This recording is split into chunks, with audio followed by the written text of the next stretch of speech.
তিনি একজন অধ্যাপক।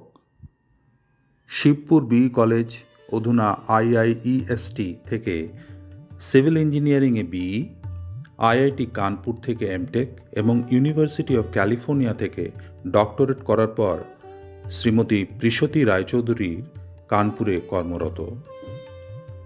গল্প ও ভ্রমণ কাহিনী লিখেছেন দেশ, সানন্দা, মঞ্জরি, দূরের খেয়া, বাংলা লাইভ ইত্যাদি নানা পত্রিকা ও ওয়েবজিনে।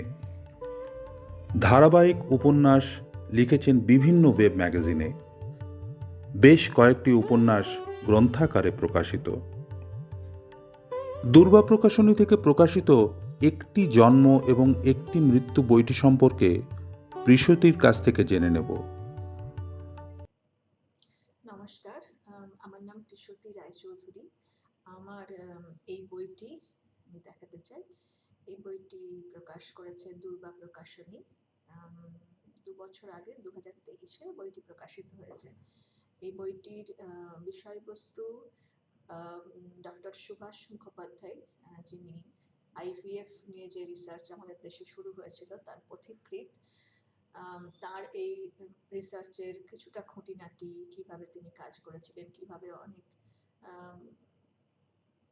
অসুবিধা, অনেক বিতর্ক পেরিয়ে তিনি সফল হয়েছিলেন তার গবেষণায়, অথচ তারপরেও কিভাবে নিষ্ঠুরতার শিকার হতে হয়েছিল তাকে। আমরা সবাই কম বেশি জানি ঘটনাগুলি, সেগুলোকে আমি ধরার চেষ্টা করেছি এই উপন্যাসে।